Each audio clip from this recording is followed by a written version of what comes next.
Okay, well, it's kind of hard to follow those two guys on that. My presentation's a bit different. I'm not going to go into a lot of specifics like that. And I think they covered it very well.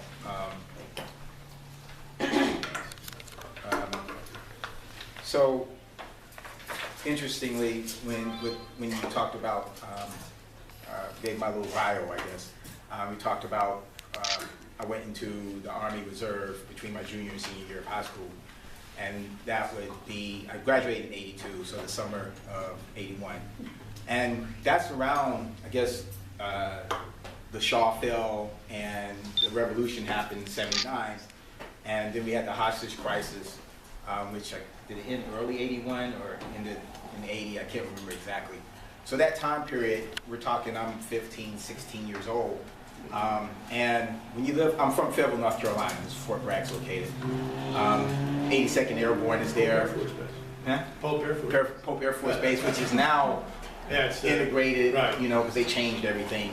And so, so Pope Air Force Base was there, 82nd Airborne, the Special Forces headquarters in the 5th Group. So, you know, Fayetteville is like so-called all-American city, and regardless of how anybody might feel about war, the people in the town do pay attention to what's going on because their loved ones are the ones that are going to be sent into whatever battles are going to be taking place. So, you know, we could tell when like when Grenada happened, the 82nd got sent, you know, we could tell because a lot of soldiers are gone and, you know, there's nobody going to the stores and things like that. It's a different city when the troops are deployed. So that had an effect on me, you know, as a young person. I grew up looking at soldiers and wanting to be like them because they're young people who were professional, maybe a little bit older than me, and then my friends would graduate from high school and they go get a new car, come back driving it, and I'm like, I want to do that too, you know. But I have to say that this crisis of the U.S. people being taken as hostages, okay, yeah, I was upset about it because, you know, at the time, not knowing the things I know now, I'm an American, fellow Americans are being taken hostage. I don't like that, you know. However, I also knew, because I did pay attention to some history, and my mother being a school teacher, you know, we watched the news, and I was very much aware of my history as a black person in the United States, and there's folklore anyway that somewhere in my heritage there's Native American. I'm not sure. I'm going to take one of those DNA tests to find out if that's really true. So I paid attention to that too. And also kind of a student of history even at that age, because interestingly I lived in Virginia when I was in kindergarten, and I went to a private school, and believe it or not, like in first grade, like that, right? So those things that, you know, I learned like from first, second, third grade. So I was taking all that into account when I was thinking about what was going on with the hostages. And I have to say, even then I was thinking, well, there's a revolution, and it seems to be popular revolution, which made me think about our revolution here. Yeah. And however I might feel, there's something going on in that country where these people are very upset.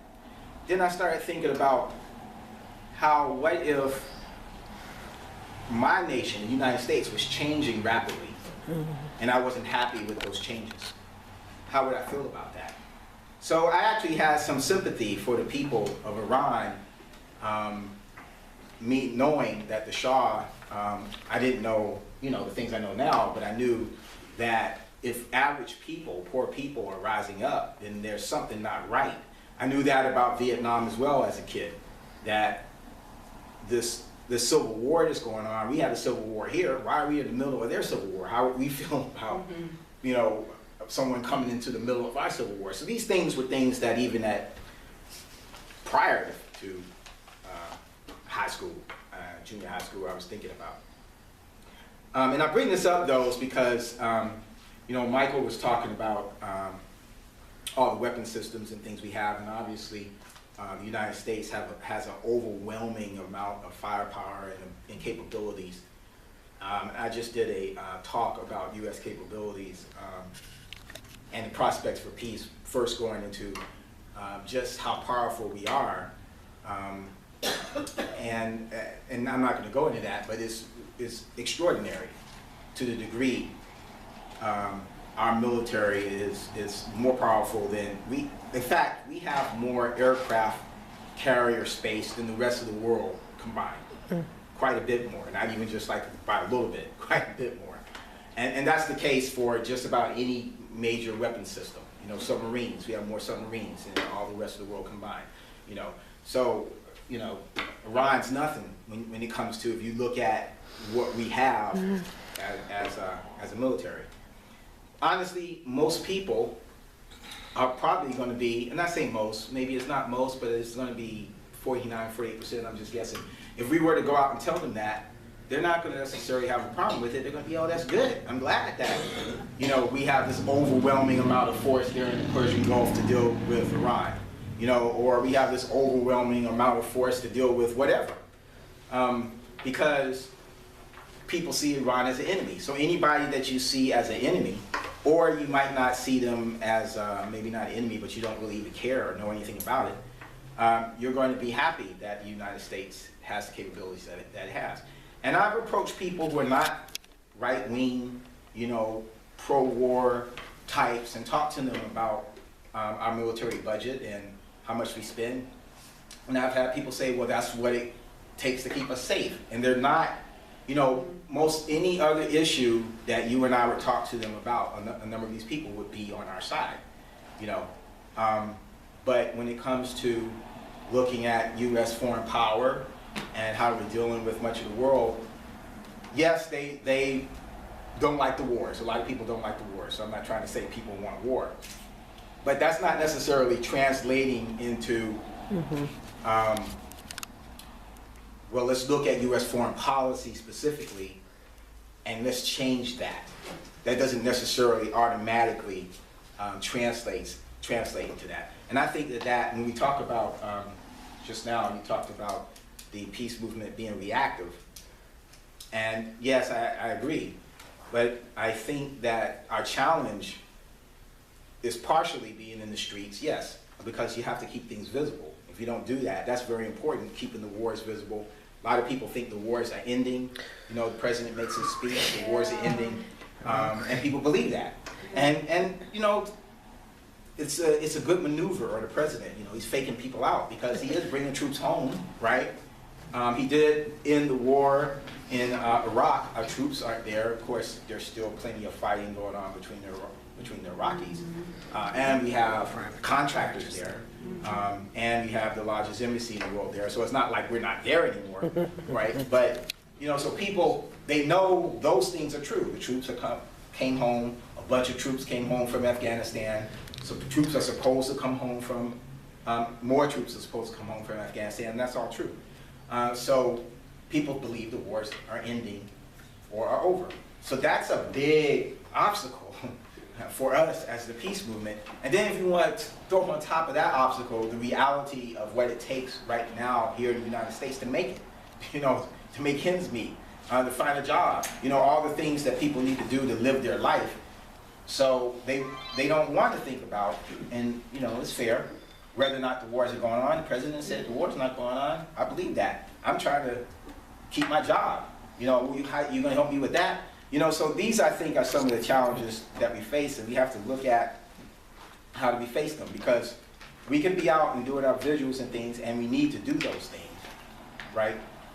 But this other piece that has to be addressed, because, as I said before, people aren't exactly sure what we're doing when we're out there because they think the wars are over, you know, and that is going to become more and more the case when we're holding up a sign saying end the wars. And you're like, what are they talking about? I thought the war was over, you know? So if we're not actually able to engage them, that's the difference being on a visual and people passing you by. Another thing, it's a different thing when you're there and you're talking to people and you can explain where you're coming from. So that's one of the things I'm saying, is that we're going to have to figure out new and different ways to engage people and to educate people. That's not just mobilizing, because number one, right now, people are not mobilizing over wars. People are mobilizing over the environment. People are mobilizing around the economy. People are mobilizing around GLBTQ issues. People are mobilizing around voting rights. You know, there's a lot of different things that have to do with what's going on here, and people aren't, we can call a mobilization. We will end up being there. That's who will be there, the hardcore peace world. That's number small, unfortunately.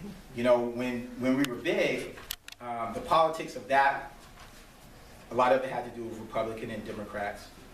A lot of people were really Democrats and they were angry at Republicans, and it was easy to find space to come together against the wars, because first of all, who likes wars? We got a Republican that's doing the wars, and he's real vulnerable on this, because why are we going to Iraq? That, you know, people weren't as fired up about, I'm talking about the average person, about Afghanistan. They were really angry about it because why are we going? So that was easy for people to come out, and we all thought, oh, we had this peace movement. Look at all these people. And we kind of did have a peace movement, but it's not exactly why people were coming out. So then we have Obama, you know, that, because now he's a Democrat, Democrats in office, so that pressed things down. And the economy. Those two things really, really hurt us as a movement. So we have to change our strategies when it comes to mobilizing. But I just wanted to get that out there, because we really have to think deeply, I believe, about how we do our work in the future in that way, and to be more proactive. And I feel like what we're trying to do here is a step in that direction. But what I would really like to see, and one of the things I talk about here, is providing an alternative narrative, but not to ourselves, but to the larger population. And so we have to find ways to engage where we could take this, and we might even have to relook